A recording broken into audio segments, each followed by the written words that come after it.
Hello, my name is Ray Salazar, and you are watching and or listening The Morning Reel. If I watch it, I review it. I don't know if that catchphrase is good or not, but welcome. Good morning. Thanks for taking time to listen to my short podcast. It's about films that I review, all kinds of ages, genres, black and white or technicolor, you name it. Most likely, I'll review it. You can send your requests at officialmorningreel@gmail.com. You can check out my website, morningshopfilms.co, for all kinds of film related activities, stuff that I shoot, because I'm also a video guy, I'm a photographer, you know, I do it all. Anyways, I'm here to talk about the Coen Brothers, A Serious Man.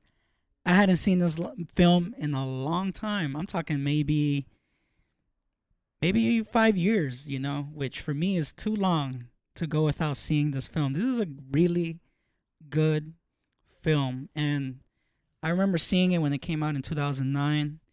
I didn't really understand it, and it's not because I'm not Jewish. I think it's and that's the thing about this film. This film is a very Jewish film. Like it's a challenging film, and that's the most challenging thing about the film. Really, it's like being knowledgeable on the Jewish faith, like Judaism and like what a goy means. I don't know what a goy means, dude. Like I had to look it up. This is one of the few films where I actually had to look up certain words or phrases because I actually did not understand its meaning, but I had a feeling of what it was or is, when they said goy, I was thinking like, are they talking about somebody who's white or something like that? And I'm like, oh no, it's a person who is not Jewish. So I'm a goy, basically. So I find that hilarious because once you put that into the how the Coen brothers wrote this film, it's a pretty good word to use, man, because of the whatever it's being referenced to. And a serious man, a serious film, nah.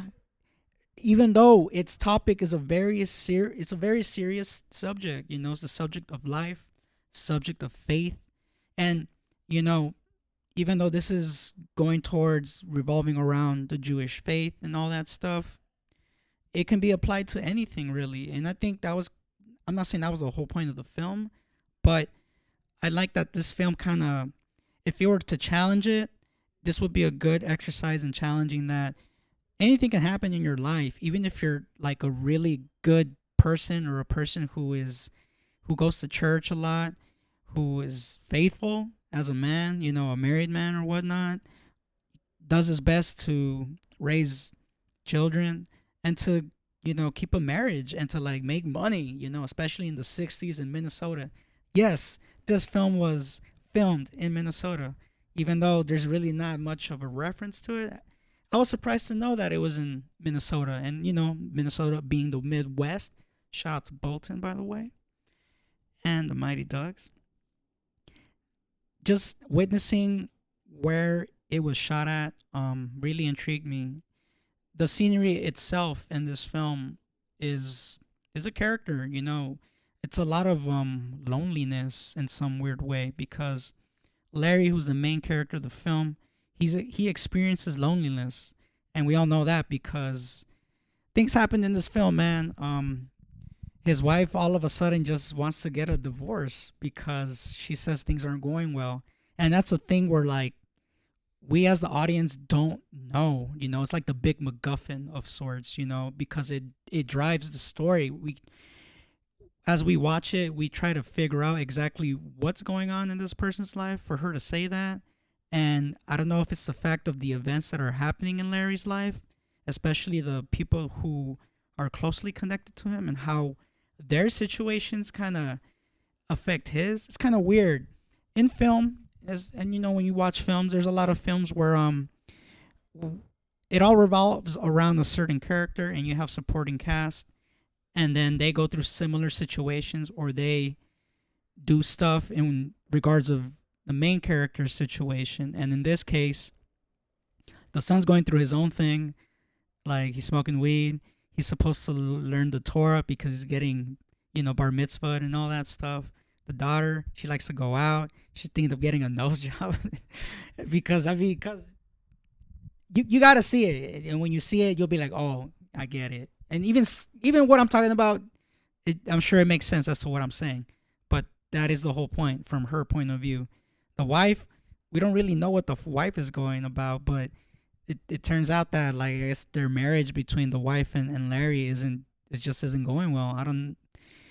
It just kind of seems that Larry, he's just this guy who's very introverted, really follows the rules, like he really does, and doesn't seem to get angry about stuff. And maybe when you see that from Larry, I guess we get to see the sense as to why the wife doesn't want to be with this guy. And it sucks because she's leaving him for this guy named Sai, who's a family friend of over 15 years. And the diner scene where this all goes down, like, is one of the best scenes in almost film history, because you get to see gaslighting at his fucking, oh my god, and I cursed, at this fucking finest, man.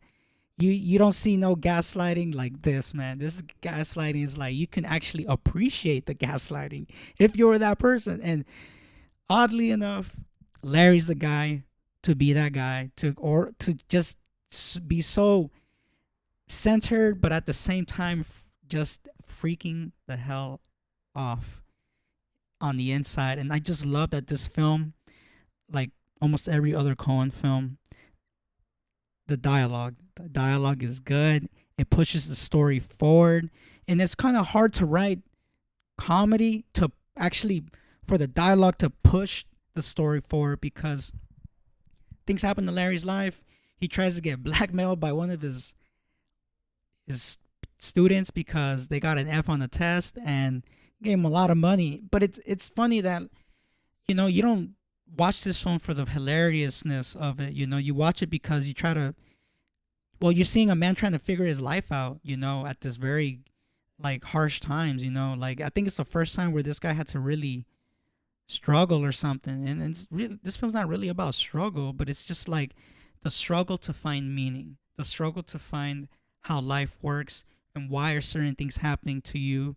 Like, why is this happening to me? Everybody's asked themselves that question. I'm sure we've asked ourselves that question so many times, man. Like, almost, hey, there's people out there who question it every single day, and it sucks. And to see this man finally, like, because he's eventually going through a divorce, man. This guy is going through it, like, emotionally, financially. He you got to see the diner scene, because after that diner scene, honestly, like, it really just sets where the film's gonna go. It's almost like the perfect first act. I'm not saying it's the perfect film, but it's the perfect first act. And I really dig how the comedy is dark. It's dark. They're saying very funny things, but the things that they're saying are not so, like, funny in, like, reality. But because of the way these characters operate, the way they talk to each other, it's like a swing, and it swings really good, and you can't keep your eyes off it. I love the cinematography of the film. There's this scene where Larry, he's having a phone call with the Columbia record company because his son bought records that he didn't know about, and he's just like, what the hell's going on? And then in the midst of that, like, all the other stuff that's been just piled on top of him, and also, like, he might get tenure, so it's, he's just freaking out, man. And I love how the camera just goes into a tight shot. I mean, it's already tight as it is, but it just slowly just goes in there, and you can not only see it, but you could not only see the shot, right? But you're watching a man unfold, like, just getting into rage, and you love it. You want it. You want to see it, because this guy hasn't raged in, like, probably never in his life, And it's about time that this guy who says he's a serious man finally gets serious about, like, how to, like, it's not about, like, talking to people, but it's like how to assert yourself, how to stand up for yourself, And then that scene is very key, because it really kind of puts him in a place where, like, fuck, like, this shit's really getting to me, to the point where, like, I'm done with this shit. And he goes to different rabbis to ask for advice for this very, like, it's a very unique situation because all the other rabbis are like, whoa, like what, like what's happening? How does this make any sense whatsoever? And the first rabbi is pretty hilarious because played by the dude who comes out in The Big Bang Theory, the one with the fucking with the bowl cut, the engineer, you know who I'm talking about. He goes into space. But that guy, he's really good in this film, even though he's there for like less than 10 minutes, right?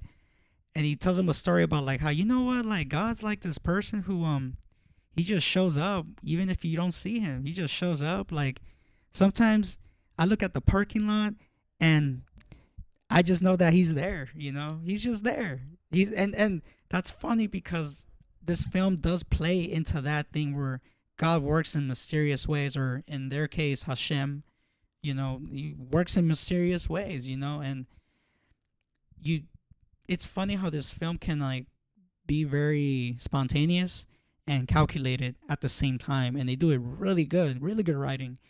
Just like how Larry makes a decision right at the end of the film, like right at the end of the film, he makes a decision, right? And as if you see the film, I'm gonna spoil it. He makes that decision. He makes the mark, and it was a hard thing for him to do because he's very in touch with his like morale, you know, because he was just built that way, you know, and not only that, like the Jewish faith, you know, it keeps him that way, you know. And that's the thing about also is the in the character sense, like when can you let go? When can you question? And why can you question? And how do you question? And he does other things where it kind of answers those questions for him, just like what I'm saying right now. Like he made a decision, he made a mark of sorts, and as soon as he made a mark, something suddenly happens, and you can tell he's freaking out because it's like he knew that something was gonna happen, but he just didn't really expect it because all of a sudden things are just showing things like became normal again for him, which is what he kind of wanted. And we don't see him pray about it, but just by living the struggle that he lived in this film says so much about like, hey God, like listen to me, or Hashem, listen to me, man. I'm I'm I'm a freaking suburban man with a nice cool teaching math job. Just help me out, dude, please. Just help me out. And boom, it happens. We see it.